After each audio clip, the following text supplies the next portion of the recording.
Үзэгч та бүхэндээ Монголын үндэсний олон нийтийн төлөө цагдаагийн ерөнхий газар хамтран бэлтгэдэг Амрын гэрээ нэвтрүүлгийн ярилцлагын цаг болон хүрэх гэж байна.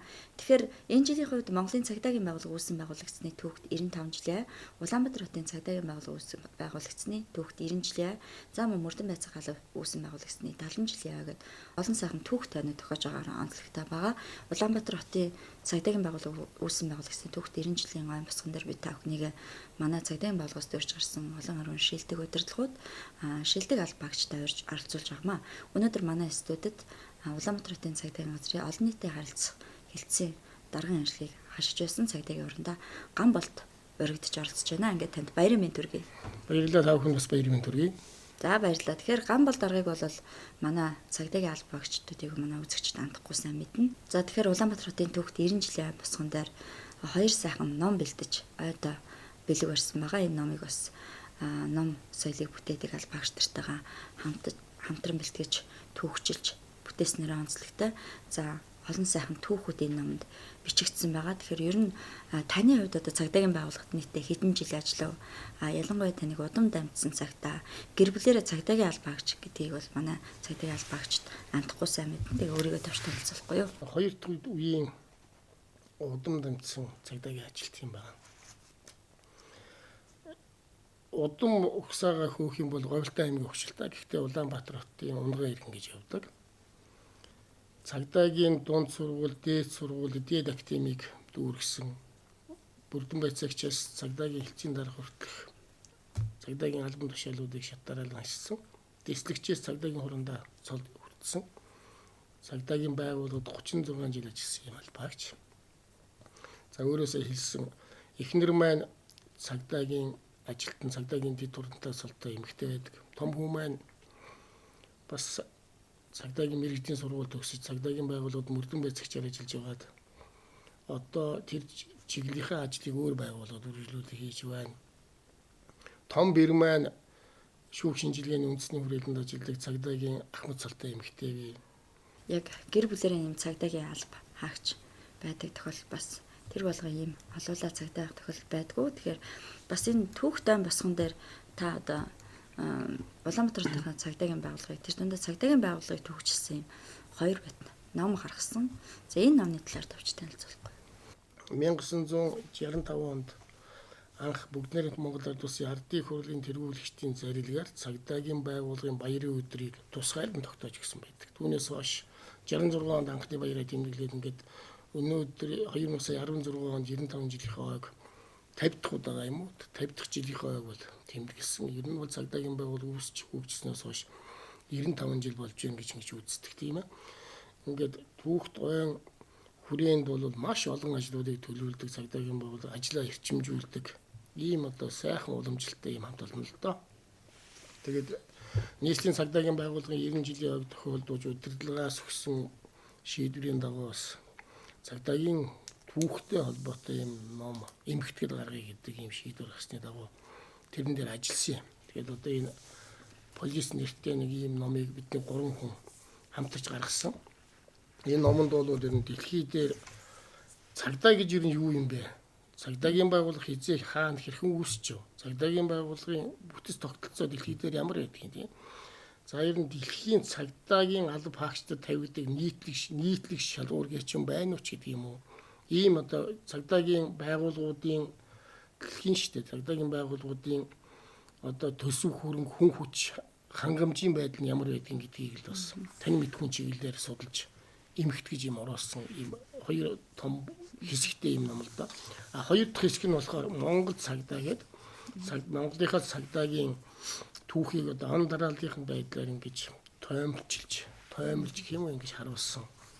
Ийм ном зөв судалгааны дагнасан бүтээл биш. Тэгтээ бол юм эмхтгэл ийм ном юм байна. Тэр цагдаагийн байгууллагын түүхийг ингээд сонирхоод уншаад судлаад одоо манай албаагчд бас олон сайхан сонирхолтой номнууд бичсэн. Ялангуяа таны ном бол манай цагдаагийн албаагчтай илүү сонирхол татж байгаа. Яагаад гэвэл цагдаагийн түүхтэй холбоотой маш сонин түүхүүдийг энэ номонд бичсэн гэдгээр онцлогтой байгаа. Тэгэхээр энэ түүхүүдийн заримаас нь хуучлал.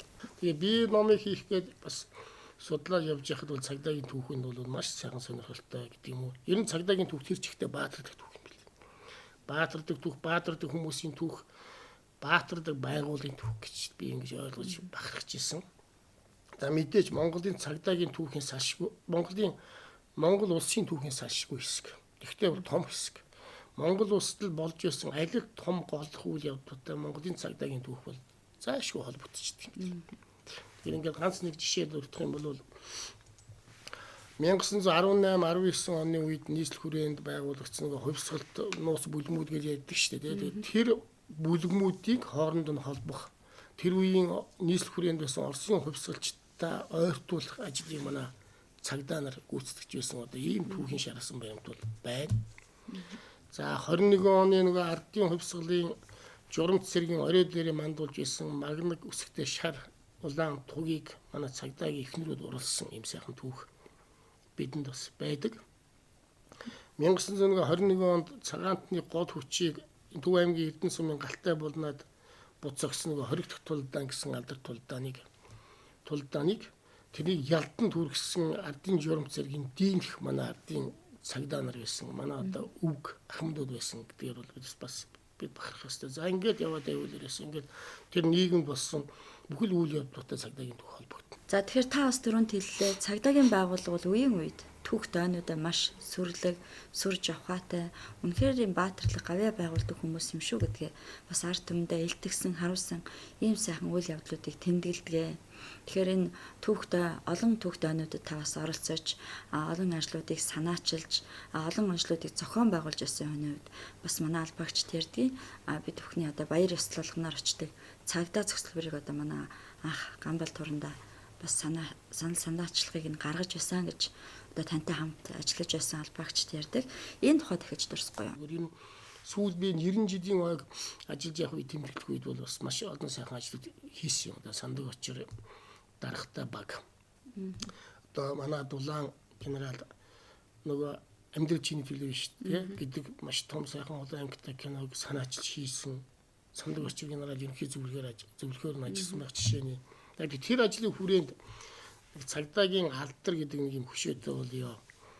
Сүлдийг сайхан хөшөөтэй болёо гэдэг ийм санаачлагыг би ажил үүргийнхээ хоёрын дагуу санаачилсан юм аа. Санаачилсан гэж хэлж болох хаа намайг бол бас хүмүүстэй ярьдیں۔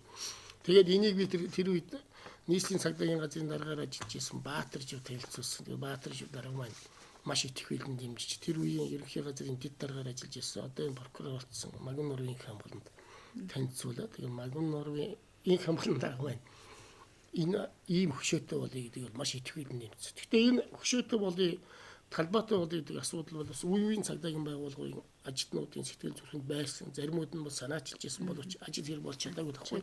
Тэгвэл бидний үед энэ ажил хэрэг болцсон юм шүү гэдгийг би бахархаж ярьж шít.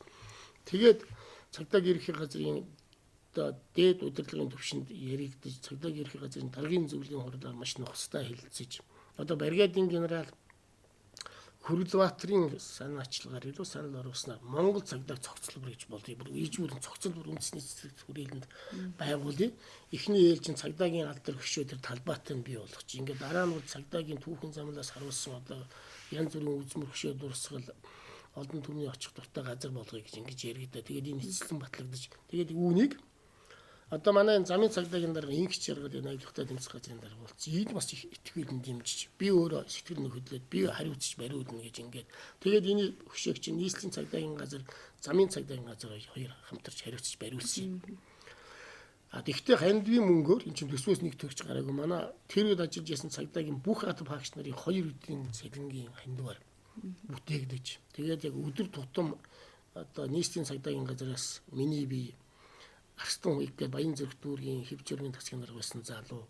Замын цагдаагаас пионер, Сомгон хайрхны замын цагдаагийн тасгийн дарга хушууч байсан маа тэр ган хуйг гэсэн бид дөрөв ер нь өдөр тутмын ажиллаад инх чиргал дарга маань бас байнгын хяналт тавьж. За тэгээд замын үүдийн цагдаагийнхын тусалсан ер нь бүх замын цагдаагийн ажилтнууд, нийслэлийн цагдаагийн удирдлагууд манай хархуу гүн төвсөрийн энэ гэдэг ер нь замын үүдийн намнан сүрэн баяр цэнгэл гэдэг их олон хүн тусалсан. Тэгж сайхан хөшөө бүтээж 90 жилийнхаа түүхтэйг бид бас сүрлэг сайхан тэмдэглэсэн. Одоо би тэгээд бас их очих дуртай байдаг. За бас түүхтэй босгон дээр бас Улаанбаатар хотын цагдаагийн байгууллагын зурагт альбомыг бас бэлдэж удахгүй босгон дээр албаагч нартай хүргэх гэж байна. Энэ альбомыг одоо яаж түүхжилж, яаж ангилж, ямар агуулгатайгаар бүтээсэн бэ энэ тухай ярихгүй. Улаанбаатар хотын цагдаа зурагт түүх 90 жил гэсэн тийм зурагт хэлбэрээр ийм харуулсан ийм зурагт түүх олон түмэнд бас хүмүүст ойлгомжтой байх болов гэсэн байдлаар бас нийслэлийн цагдаагийн газрынхантай хамтарч хийсэн. 1926 онд Бага хурдын тэргүүлэгчдийн шийдвэрээр хотын захиргааны дэргэд нийслэлийн цагдаа сэргийлэх хэлтс байгуулагдсан үеэс эхэлж бид нар нийшийн түүхээ тоолдог л доо. Тэгээд одоо энэ дээр бол ер нь бас түүхийн холбоотой зургууд маш их орсон байгаа. Тэгэхээр одоо яг эцэслэн хэвлэгдэж гараагүй байна. Гэхдээ бол энэ нэг хар хяналтаар гарцсан хувь нь одоо надад байж байгаа. Тэгээд энийг үзүүлэр нь Монголын одоо үед ажиллаж исэн цагдаагийн алба багшдын одоо гэгээн төр төрх энэ ном дээр гарна. Энэ их сонирхолтой ном шүү юм бол. За ингээд үзэгч та бүхэндээ Монголын үндэсний олон нийтийн телевиз цагдаагийн ерөнхий газар хамтран бэлтгэдэг Амрын гэрээ нэвтрүүлгийн ярилцлагын цаг болон хүргэлээ. Тэгэхээр энэ жилийн үед Монголын цагдаагийн байгууллага үүссэн байгуулагдсны түүхт 95 жилийн, Улаанбаатарын цагдаагийн байгууллага үүссний 90 жилийн, Мөрдөн байцаа халаг үүссний 70 жилийн гэхэд олон сайхан тэгшээнүүд тохиож байгаа. Энэ тэгшээн босгон дээр бид та бүхнийг үе үеийн шилдэг удирдлагууд, шилдэг алба багч нараа урьж оролцуулж байгаа юм ба. Өнөөдөр манай нэвтрүүлэгт маань цагдаагийн хурандаа гам болд өргөдөж оролцлоо. Ингээд танд амжилт хүсье. Баярлалаа Монголын цагдаа манд бодрох болтугай. За баярлалаа.